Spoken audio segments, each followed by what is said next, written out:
Hello everyone, how are you today?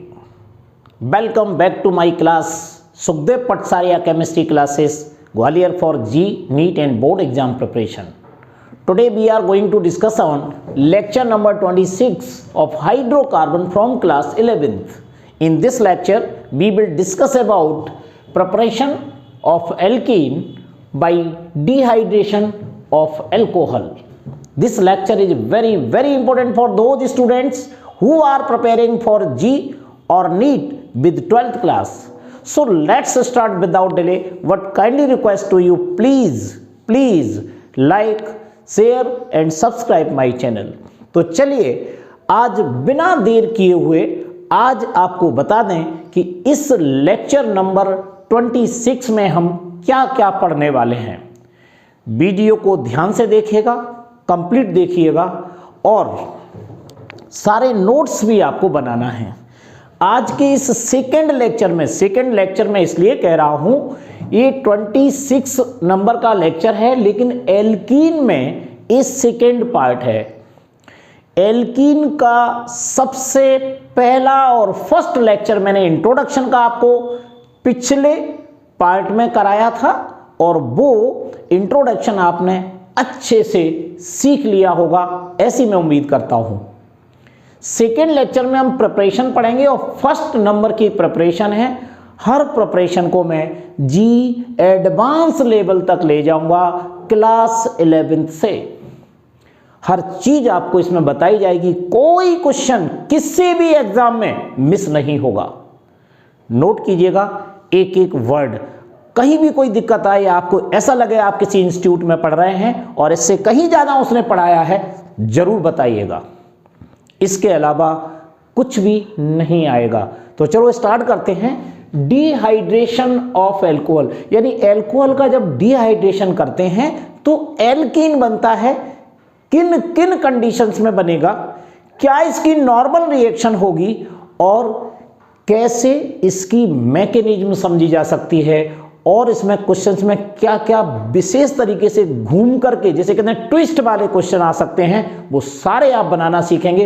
हो सकता है इसमें एक कवर हो जाए, 2-3 लेक्चर में कवर करूंगा, बहुत सारी चीजें बताने वाला हूं। तो देखिए, सबसे पहले मैं आपको, कभी भी आपको एल्कीन का डिहाइड्रेशन करना है तो डिहाइड्रेशन किसकी प्रेजेंस में होता है ये जानना बहुत जरूरी है। एग्जाम में डिहाइड्रेटिंग एजेंट बार बार बदल देते हैं, बच्चे कंफ्यूज हो जाते हैं। सारी बात जान लीजिए, कौन कौन से डिहाइड्रेटिंग एजेंट हैं जो डिहाइड्रेशन करेंगे, कितने टेम्परेचर पर करेंगे, किन किन टेम्परेचर पर एल्कीन बनेगा, किन पर एल्कीन नहीं बनेगा, ये भी जानना बहुत जरूरी है। तो सबसे पहली चीज मैं आपको यहां बता रहा हूं, नोट कीजिए,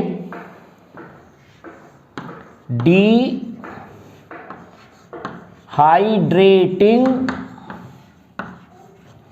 एजेंट फॉर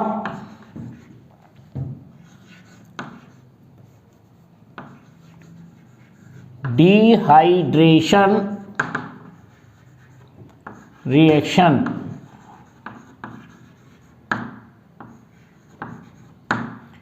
ये देखिए, सबसे पहला डिहाइड्रेटिंग एजेंट है, ये याद करिए, ये होता है concentrate H2SO4।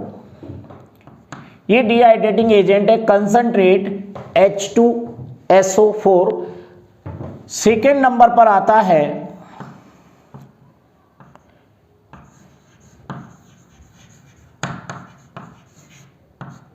Heating with H3PO4, यानी फास्फोरिक एसिड, ऑर्थोफास्फोरिक एसिड के साथ हीट करेंगे, डिहाइड्रेटिंग एजेंट की तरह काम करेगा। Number 3,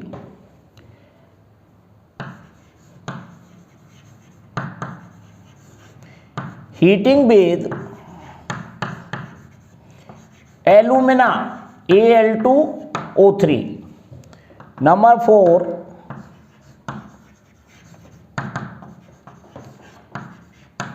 heating with phosphorus pentoxide P2O5। Number 5,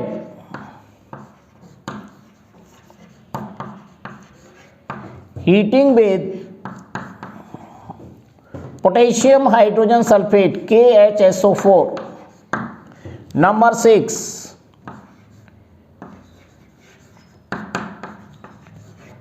heating with POCl3 phosphorus oxychloride. ये हमारे 6 डिहाइड्रेटिंग एजेंट है।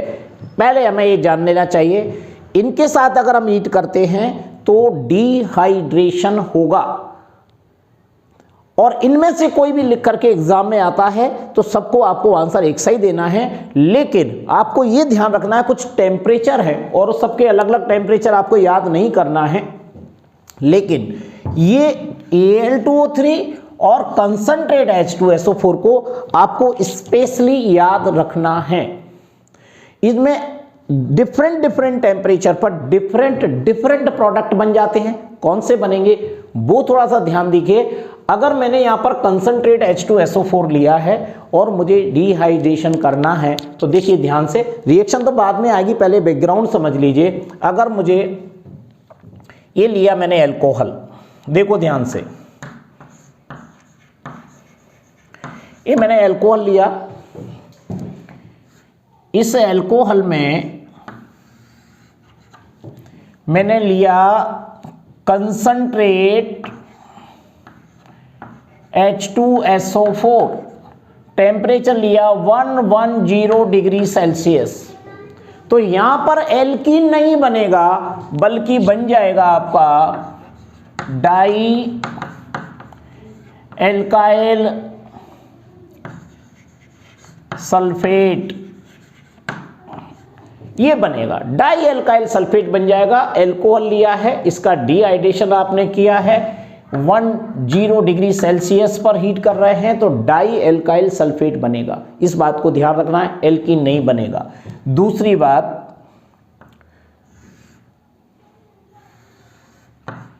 यदि आपने इसी कंसंट्रेट H2SO4 की प्रेजेंस में 140 डिग्री सेल्सियस पर इसको हीट किया तो डाई एल्काइल सल्फेट की जगह यहां पर ईथर बन जाएगा। यहां भी एल्कीन नहीं बना और आप टिक करके आ सकते हैं कि एल्कीन बन जाएगा, तो आपको ईथर बनाना है। लेकिन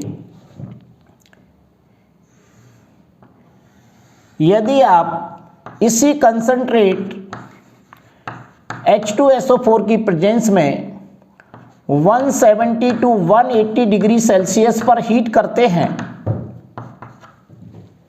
तो यहां पर एल्कीन बनेगा। That's all. ऑर्गेनिक केमिस्ट्री की जितनी भी रिएक्शंस हैं उन्हें डायरेक्ट स्ट्रेट फॉरवर्ड पढ़ लेने से हमारा कंपटीशन सॉल्व नहीं होता है। हमें उसकी स्पेशल छोटी छोटी मिस्टेक्स देखना है, कहां कहां हम गलतियां कर सकते हैं। तो आपको पहले तो याद रखिए 110 डिग्री सेल्सियस पर डाई एल्काइल सल्फेट बनेगा डिहाइड्रेशन से, 140 डिग्री सेल्सियस पर ईथर बनेगा इसी कंसंट्रेट H2SO4 की प्रेजेंस में, और इसी कंसंट्रेट H2SO4 की प्रेजेंस में अगर 170 टू 180 डिग्री सेल्सियस पर हीट करते हो तो एल्कीन बनेगा।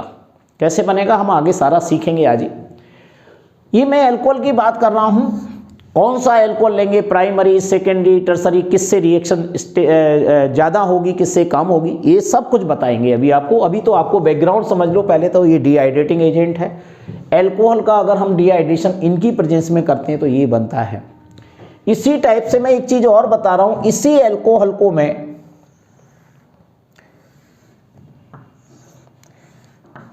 ध्यान से देखिएगा, अगर मैं Al2O3 की प्रेजेंस में इसको हीट करूं, यहां पर ये लुईस एसिड की तरह काम करता है और ये यहां पर लॉरी एंड ब्रॉन्स्टेड एसिड की तरह काम करता है, और यहां पर ये लुईस एसिड की तरह काम करता है। इसके द्वारा अगर मैं हीट करता हूं तो अलग अलग टेम्परेचर आपको याद रख लेंगे।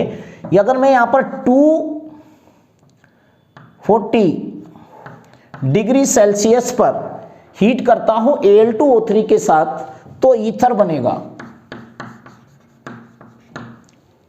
और अगर यहाँ पर 380 डिग्री सेल्सियस पर अगर मैं हीट करता हूं तो एल्कीन बनेगा। ये आपको स्पेशली याद रखना है, पेपर के लिए इस चीज को जानना बहुत जरूरी है। ये Al2O3 के साथ स्पेशल रिएक्शन है, बहुत ज्यादा पूछी जाती है पेपर में। कंसंट्रेट H2SO4 के साथ बहुत ज्यादा पूछी जाती है। इन दोनों के टेम्परेचर याद रखना कि एल्कीन 380 डिग्री सेल्सियस पर और ईथर 240 डिग्री सेल्सियस पर। अगर ये केल्विन में दिया हो तो यहाँ पर 273 ऐड करके आप वहां पर पहचान सकेंगे। ये तो हमारी रिएक्शन में क्या बताया आपको कि अगर हमें अल्कोहल का डिहाइड्रेशन कराना है तो पहले तो डिहाइड्रेटिंग एजेंट है हमारे, इनके किसी के भी प्रेजेंस में आप रिएक्शन करा सकते हैं। दो स्पेशल रिएक्शन बता रहा हूं जो कि एनसीईआरटी अकॉर्डिंग है, 11th क्लास के सिलेबस में है, सबसे ज्यादा पूछी जाती हैं। इनके डिफरेंट टेम्परेचर पर ये रिएक्शन बनती हैं, इनको आपको याद रखना है। अब बात आती है कि रिएक्शन कैसे होगी और जो एल्कीन बनेगा वो कौन सा एल्कीन बनेगा उसकी बात करते हैं। मैं इसको आप नोट कर लीजिए, मैं इसे हटा रहा हूं, उसके बाद फिर मैं आगे बताता हूं इसी बोर्ड पर।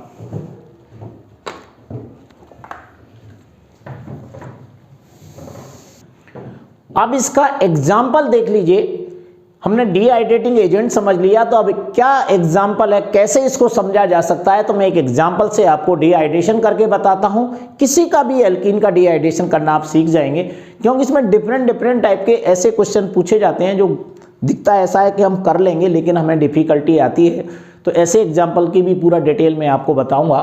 तो चलो पहले एक एग्जाम्पल समझ लेते हैं। यहाँ पर देखिए, इस टाइप का एक एग्जाम्पल ले लीजिए। R सिंगल बॉन्ड C, यहां पर इसके साथ 2 H जोड़ देते हैं, CH2 हो गया है। उसके बाद यहां पर OH जोड़ देते हैं और ये रहा हमारा H, दिस इज H। तो ये कोई मैंने एल्कोहल लिया है, ये एल्कोहल है। प्राइमरी, सेकेंडरी, टर्सरी कौन सा भी हो सकता है, साइक्लिक हो सकता है। इनमें कौन सबसे ज़्यादा इजी है रिएक्शन के लिए, इवन रिएक्शन देगा कि E2 देगा, कौन सा एल्कोहल बेस्ट होगा, इन सब की लिस्ट भी बताऊंगा। पहले आप केवल सिंपली एल्कोहल से समझ लीजिए। 1 डिग्री, 2 डिग्री, 3 डिग्री के लिए अलग से अभी ट्रिक बताऊंगा आपको। ये हमारा कोई भी एल्कोहल है और इसका हमें डिहाइड्रेशन कराना है, तो क्या करेंगे, हम एरो लगाएंगे, ऊपर लिखेंगे कंसंट्रेट H2SO4, टेम्परेचर लिखेंगे 170 to 180 डिग्री सेल्सियस। हीट करेंगे इतने टेम्परेचर पर। वाटर मॉलिक्यूल जो कि अल्फा कार्बन है, अल्फा कार्बन से हमें OH निकालना है और बीटा कार्बन से हाइड्रोजन। इस टाइप से मुझे वाटर मॉलिक्यूल यहाँ से निकालना है। तो ये निकालना है वाटर, ये वाटर मॉलिक्यूल निकल जाएगा तो ये कार्बन कार्बन के बीच में डबल बॉन्ड आ जाएगा। ये मैकेनिज्म का पार्ट है, कैसे आ जाएगा वो भी मैं आज ही सिखाने वाला हूँ। अभी इसके बाद पहले आप सिंपल रिएक्शन 11th क्लास के स्टूडेंट है तो R की जगह पर आप डिफरेंट टाइप के एल्काइल ग्रुप रख करके कितने भी एल्कीन बना सकते हो। तो यहाँ से वाटर मॉलिक्यूल निकल जाएगा, कार्बन कार्बन के बीच में डबल बॉन्ड आ जाएगा। तो देखिए ये स्ट्रक्चर आपको दिखाई देगा, R सिंगल बॉन्ड C, ऊपर ये H लगा हुआ है, यहाँ पर डबल बॉन्ड आ जाएगा और ये हो जाएगा CH, EH हमारा पहले से ही था। देखिए ये एल्कीन बन गया और क्या होगा, वाटर मॉलिक्यूल यहाँ से निकल गया इस रिएक्शन में। इसे बोला जाता है एल्कीन। देखिए ये सिंपल सी रिएक्शन है, एल्कीन का डिहाइड्रेशन, वाटर मॉलिक्यूल का निकलना। H कहां से निकलेगा, OH कहां से निकलेगा, मैंने अभी आपको बताया। अल्फा कार्बन से OH और बीटा कार्बन से आपको H निकालना है और जो एल्कीन बनेगा, तो डिफरेंट टाइप के एल्कीन भी बनेंगे। उनमें मैं आपको बताऊंगा कौन सा एल्कीन मोर स्टेबल होगी या सबसे ज्यादा मात्रा में बनेगा, ये आपको बताऊंगा मैं अभी। फिलहाल तो ये रिएक्शन आपको तैयार करना है। अब जो एल्कीन बनता है वो एल्कीन में कौन सा एल्कीन ज्यादा स्टेबल होगा, तो उसके लिए एक बात याद कर लीजिए। ये यहाँ पर एक स्टार लगा रहा हूं।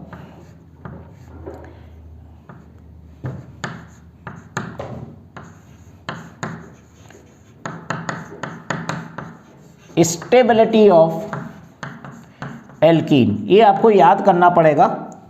तो यहाँ पर एक सिंपल सी डेफिनेशन याद कर लीजिए, मोर substituted alkene is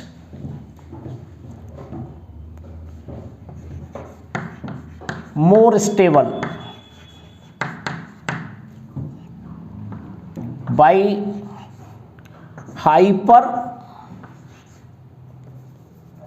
hyper conjugation। Hyper conjugation की वजह से जो मोर सब्स्टिट्यूटेड एल्कीन होते हैं वो मोर स्टेबल होते हैं। कई बार बच्चे मोर सब्स्टिट्यूटेड बात को नहीं समझ पाते हैं। सेट-जेब रूल के अंदर ये बात कही गई है। सेट-जेब रूल में आपको आगे बताऊंगा, वो यही है, जो मोर सब्स्टिट्यूटेड एल्कीन होते हैं मोर स्टेबल होते हैं। किसकी वजह से होते हैं? हाइपर कॉन्जुगेशन की वजह से। तो कैसे होते हैं मोर सब्स्टिट्यूटेड एल्कीन, कैसे दिखाई देंगे, मैं अभी आपको बताता हूं। बस उसकी देख करके ही आपको नकल करना है किस प्रकार के एल्कीन मोर सब्स्टिट्यूटेड होते हैं। ये पूरी लाइन बता रहा हूं, इसके बाहर नहीं जाता है। तो देखिए इस टाइप की एल्कीन मोर सब्स्टिट्यूटेड होगी, ध्यान से इसको नोट कर लो। R R C double bond C, यहां पर आर जुड़ा हुआ है। देखिए ये डबली बॉन्डेड कार्बन से जितने ज्यादा सब्स्टिट्यूएंट अटैच हों उन्हीं को बोलते हैं मोर सब्स्टिट्यूटेड। इसमें 4R अटैच हैं, तो ये सबसे ज्यादा स्टेबल एल्कीन है। ऐसा एल्कीन बनता है तो वो सबसे ज्यादा स्टेबल होगा और मोर अमाउंट में बनेगा। दूसरे नंबर पे इससे आपको क्या करना है, आपको R कम कर देना है। इसमें से मैं एक R कम कर देता हूं, R R C double bond C, एक जगह पर H और दूसरी जगह पर R, इससे कम स्टेबल होगा। ये स्टेबिलिटी का ऑर्डर है। R कम करते चले जाइए। उसके बाद आगे चलते हैं, एक R हम इसमें से और कम कर देते हैं तो स्ट्रक्चर आपको ऐसा दिखाई देगा, C डबल बॉन्ड C और दोनों जगह पर H लग जाता है। लेकिन इससे भी कम स्टेबल आपको देखना है, तो इसके बाद में जो ये स्ट्रक्चर आप देख रहे हैं, इस स्ट्रक्चर को हम ज्योमेट्रिकल आइसोमर के रूप में बनाएं तो ट्रांस आइसोमर जो होगा वो मोर स्टेबल होता है। किससे? सिस की अपेक्षा। तो यहां पर अगर मैं इसका ट्रांस बनाऊं तो क्या करेंगे, इन दोनों H को अपोजिट कंडीशन में ऐसे जोड़ देंगे, दोनों H या फिर दोनों R को अपोजिट कंडीशन में जोड़ देंगे तो वो ट्रांस होगा। देख लीजिए कैसे। तो ये स्ट्रक्चर आपको ऐसा दिखाई देगा, R और H, C double bond C और यहां पर आ जाएगा H और A रहेगा R। तो देखिए ये दोनों आप R देख रहे हैं अपोजिट हैं और H भी अपोजिट है, ये ट्रांस कहलाता है। तो ट्रांस ज्यादा स्टेबल होता है सिस से। तो इसका अगर मुझे सिस बनाना है तो देखिए यहां पर बना रहा हूं मैं, ये देखिए R और H, C double bond C और ये R और H, ये देखिए ये इसका सिस पार्ट है। तो ये इससे भी कम स्टेबल होगा। और अगर आगे जाते हैं तो इससे भी कम स्टेबल होगा। अब इसमें दो R हैं, केवल एक R बचेगा, तो R H C double bond C और H एंड H। देखिए एक ही सब्स्टिट्यूएंट बचा है, ये इससे भी कम स्टेबल है और इससे भी कम स्टेबल लास्ट में जो बनेगा तो ये R खत्म हो जाएगा। तो अब हमारे पास केवल बचेगा H and H, C double bond C, उसके बाद H एंड H। ये एल्कीन विदाउट सब्स्टिट्यूएंट के बन गई, सबसे कम स्टेबल। तो ये कहलाता है स्टेबिलिटी ऑफ एल्कीन। तो जो भी एल्कीन बने, एक से ज्यादा इनमें से जो भी बनता है एल्कीन, तो उसमें से देख करके आपको बताना होगा कि कौन सा एल्कीन ज्यादा स्टेबल है। और ऐसा देखना बड़ा आसान है, आप बना पाएंगे इसको देख करके। इसे नोट कर लीजिएगा, फिर मैं आगे की बात बताता हूं कि कौन से एल्कोहल हैं जो ज़्यादा आसानी से रिएक्शन देते हैं, E2 देते हैं या E1 मैकेनिज्म से देंगे। उसके बाद मैं आपको मैकेनिज्म भी बताऊंगा। बहुत सारी चीज़ें आज बताना है, नोट करते रहिए।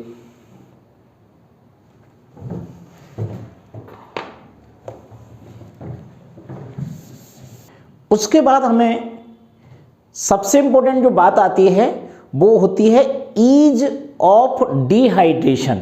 अभी बात हम स्टेबिलिटी की कर रहे थे, एल्कीन में कौन सा ज़्यादा स्टेबल होगा जो बनेगा। अब जिस एल्कोहल का हम डिहाइड्रेशन कर रहे हैं उनमें हमें पता होना चाहिए कौन सा एल्कोहल आसानी से स्टेबल एल्कीन बनाएगा, उसे बोलते हैं ईज ऑफ डिहाइड्रेशन। उसका भी हमें क्रम मालूम होना चाहिए, तो इसको नोट कीजिएगा, बहुत इंपॉर्टेंट है।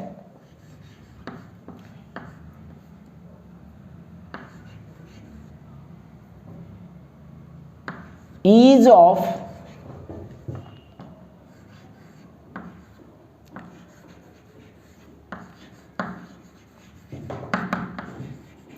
dehydration, इसमें आप लिख सकते हैं 3 degree alcohol greater than 2 degree alcohol और सबसे लास्ट में 1 डिग्री एल्कोहल। ये ईज ऑफ हाइड्रेशन में आता है। 3 डिग्री एल्कोहल स्टेबल एल्कीन बनाएंगे, 2 डिग्री एल्कोहल उससे कम और 1 डिग्री एल्कोहल उससे भी कम, जैसा कि हम रिएक्शन में सीखेंगे। कुछ एग्जाम्पल देख लेते हैं कि कौन सा 3 डिग्री एल्कोहल है, कौन सा 2 डिग्री है और कौन सा 1 डिग्री एल्कोहल है। तो इसमें आप देखिएगा, ये एग्जाम्पल आप देखें ध्यान से। एग्जाम्पल नंबर 1, अगर ऐसा कोई एग्जाम्पल है आपके पास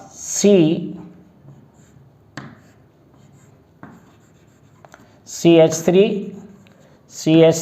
एंड CH3 और यहाँ पर OH अटैच है, तो ये 3 डिग्री एल्कोहल है। इसे बोलते हैं टर्सरी ब्यूटाइल एल्कोहल। ये आसानी से डिहाइड्रेशन करेगा ग्रेटर देन। उसके बाद लेते हैं कोई 2 डिग्री का example, CH3 CHOH CH2 and CH3। ये सेकेंडरी ब्यूटाइल एल्कोहल है, सेकेंड नंबर पे आता है, यानी ये 2 डिग्री एल्कोहल है।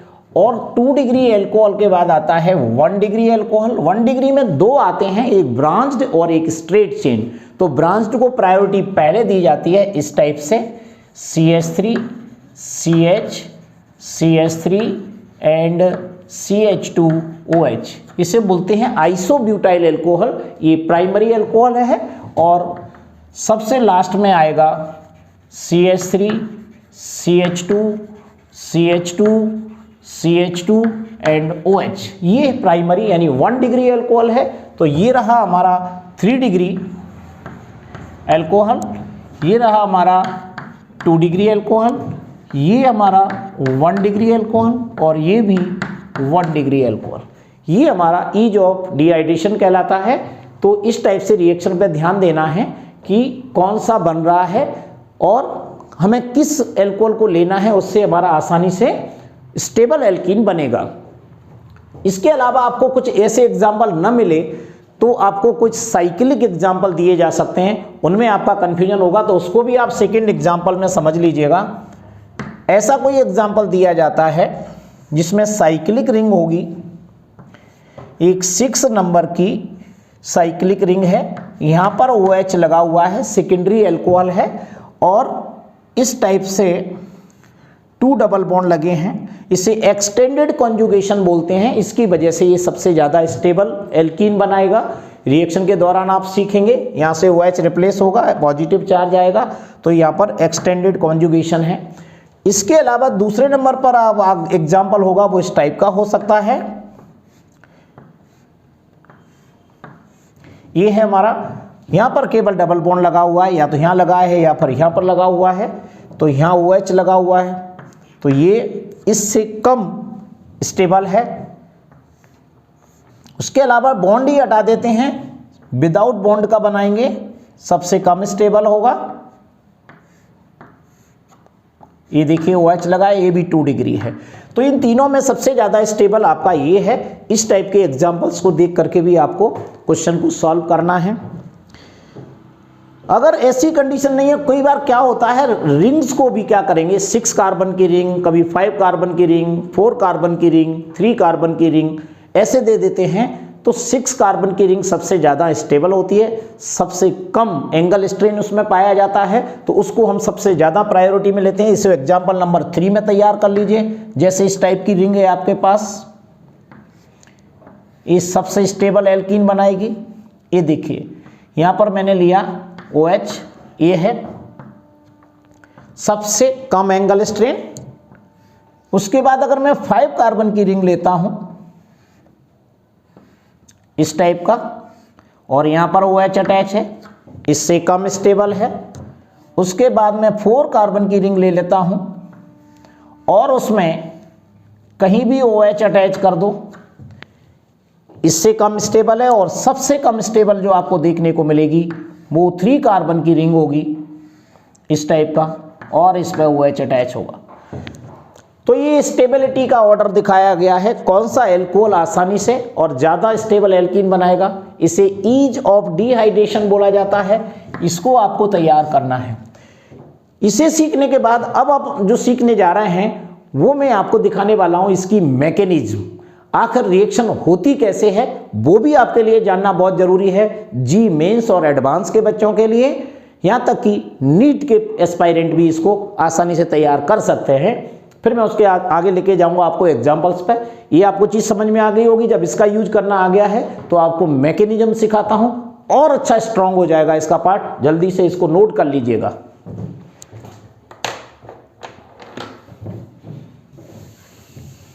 आप इसकी मैकेनिज्म देखिए, मैकेनिज्म से आपके कॉन्सेप्ट और ज़्यादा क्लियर होंगे। विदाउट मैकेनिज्म के हमारे जो हार्ड क्वेश्चंस होते हैं वो सॉल्व नहीं होते हैं। तो देखिए यहाँ पर हेडिंग डाल देते हैं,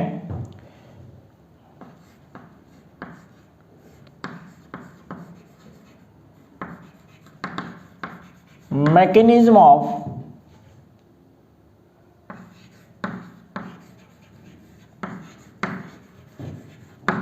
dehydration of 1 degree alcohol by E2 mechanism.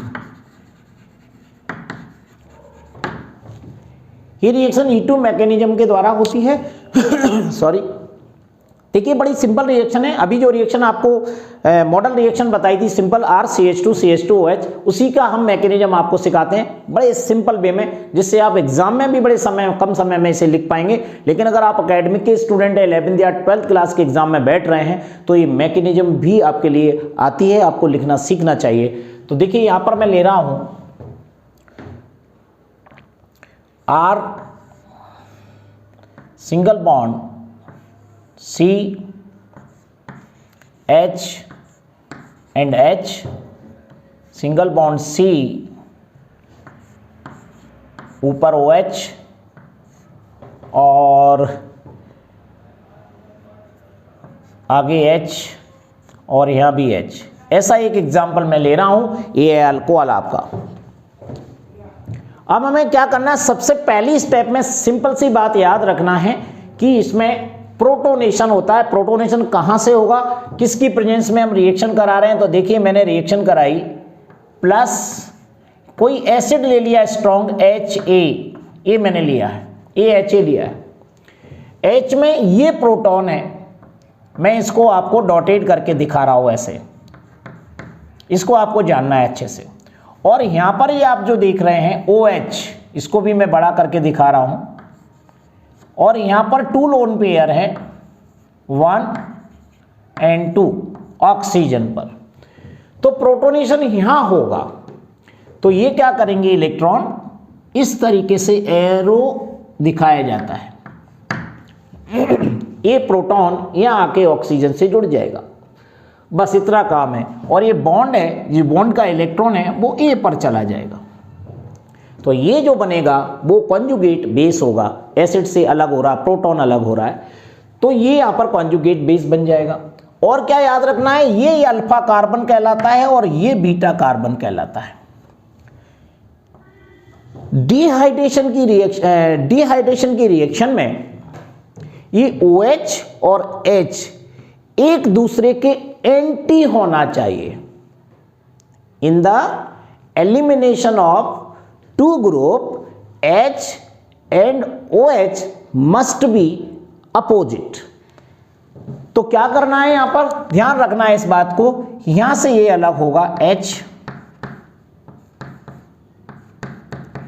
और ये वाला OH में से अलग तो होगा, लेकिन अभी क्या होना है, H यहां पर जुड़ेगा, बाद में इसको अलग करेंगे।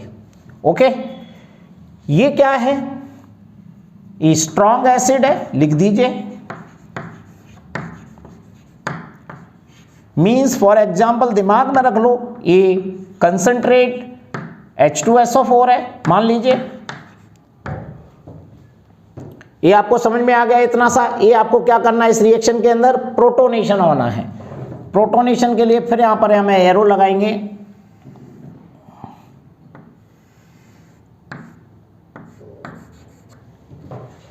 ओके, जोड़ दीजिए इसको यहां पर, R single bond C single bond H, नीचे H सिंगल बॉन्ड C, ऊपर है O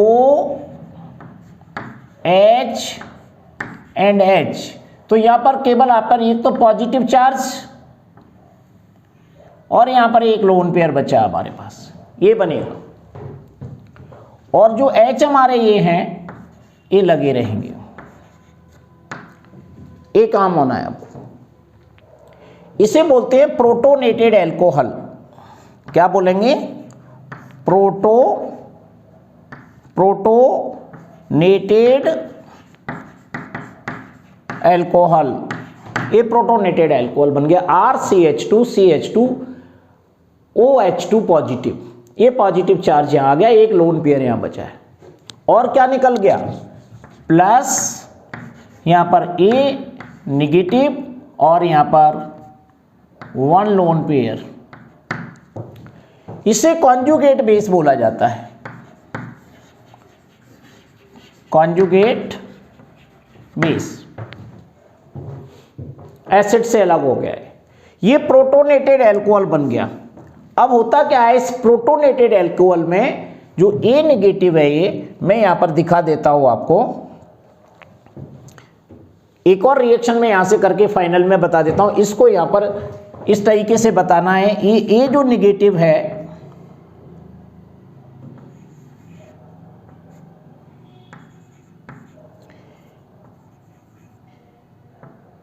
ये अटैक करेंगे इस प्रोटॉन पर,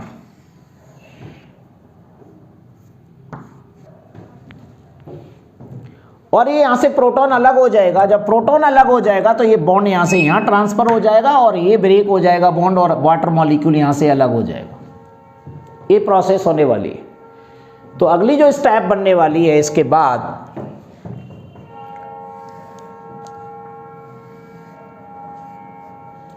तो क्या होना है, ये वाटर मॉलिक्यूल अलग हो जाएगा, ये H के साथ अलग हो जाएगा और बनने वाला कंपाउंड ये होगा। तो देखिए ये बनेगा R सिंगल बॉन्ड CH, ये हो गया डबल बॉन्ड CH2। ओके, और क्या निकल गया देख लीजिए, ये वाटर मॉलिक्यूल H2O, और क्या निकलेगा, ये HA एसिड जैसा का जैसा बाहर हो गया, ये HA निकल गया। इतनी रिएक्शन होती है और ये हमारा जो मेन कंपाउंड है इसी का नाम क्या है, एल्कीन। ये बन गया। रिएक्शन समझ में आ गई होगी। एक स्टेप ये थी, ये स्टेप फास्ट कहलाती है, ये वाली जो स्टेप फास्ट थी, और ये स्टेप स्लो है। तो इस रिएक्शन में क्या हुआ, इसमें अटैक हुआ किसका, कॉन्जुगेट बेस का। तो अटैक ऑफ कॉन्जुगेट बेस लिख सकते हो इसके ऊपर, यहां अटैक ऑफ कॉन्जुगेट बेस। वो क्या है, यहाँ पर A नेगेटिव है इस टाइप से। अब आपको समझ में आ गई होगी, ये सिंपल सी मैकेनिज्म है जिसमें प्रोटोनेशन करो और उसके बाद अटैक ऑफ ए नेगेटिव यानी कॉन्जुगेट बेस का, और इस तरीके से एल्कीन बन जाता है। अब जो एल्कीन बनेगा वो कौन सा स्टेबल है नहीं है ये डिसाइड करेंगे ऊपर वाले पार्ट से, जो मैं पहले सिखा दिया है कि कौन सा एल्कीन ज़्यादा स्टेबल है, यानी more substituted alkene is more stable according to Saytzeff rule. तो यहाँ पर आपका ये मैकेनिज्म समझ में आपको आ गई होगी, इसको जल्दी से नोट कीजिए। उसके बाद में तो मैं एक एग्जांपल बताता हूँ कैसे हम पता लगेगा कि ये मोर सब्स्टिट्यूटेड एल्कीन कौन सा है और कैसे हम उसे डिसाइड करेंगे, वो मैं आगे आपको एग्जांपल्स के द्वारा सिखाता हूँ।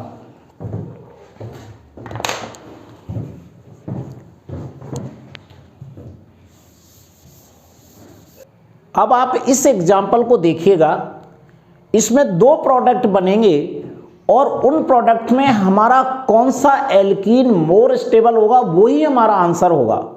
तो देखिए इसके आधार पर मैं आपको बड़ा सिंपल ट्रिक के द्वारा दिमाग में रखिए कि ये OH है, इस OH ये यहाँ पर इस कार्बन से अटैच है, तो जिस कार्बन से अटैच है इसे बोलेंगे हम अल्फा कार्बन और इस कार्बन को बोलेंगे बीटा कार्बन। अब बीटा कार्बन ये वाला भी है, तो एलिमिनेशन जो होगा हाइड्रोजन का वो बीटा कार्बन से होता है, एंटी एलिमिनेशन रिएक्शन है। तो बीटा एलिमिनेशन यहां से भी हो सकता है, H यहां से और OH यहां से, यही सिखाया आपको, या फिर H यहां से और OH यहां से, सिंपल सी बात है। तो यहाँ पर दो तरीके की, एक तो एक रिएक्शन बनेगी और एक ए रिएक्शन बनेगी, हम दोनों बनाते हैं, फिर देखते हैं मोर स्टेबल कौन सा है, जो मैंने आपको ईज ऑफ डिहाइड्रेशन में बताया था। तो मैं सबसे पहले क्या करते हैं, OH तो मुझे यहां से रिप्लेस करना है, इस पर ध्यान दीजिए, और मैं H यहां से रिप्लेस करूंगा, जिससे Me को मैं क्या करता हूं अब इस तरीके से H में कन्वर्ट कर देता हूं, इससे आपको समझ में आ जाए।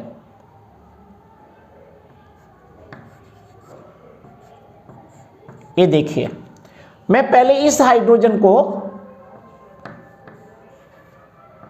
यहां से निकाल देता हूं, तो यहां से जब हाइड्रोजन निकलेगा और OH यहां से निकलेगा तो ये बॉन्ड यहां से यहां ट्रांसफर हो जाएगा और कार्बन कार्बन के बीच में यहां पर बॉन्ड आ जाएगा। तो इसका देखो एग्जाम्पल जो बनेगा वो ऐसा स्ट्रक्चर आपको दिखाई देगा।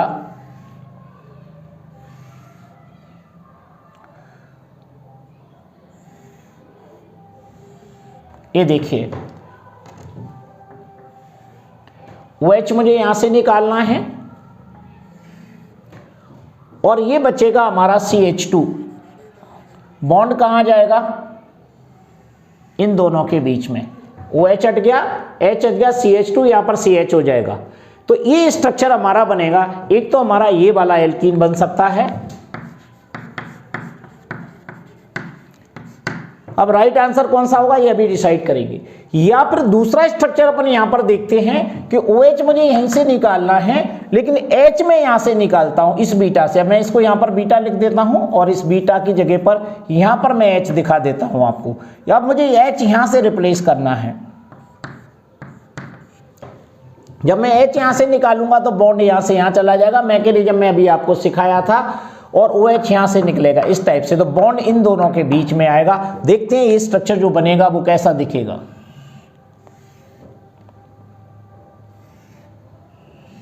इस टाइप का स्ट्रक्चर होगा ये, और यहां पर मल्टीपल बॉन्ड आ जाएगा, डबल बॉन्ड, और ये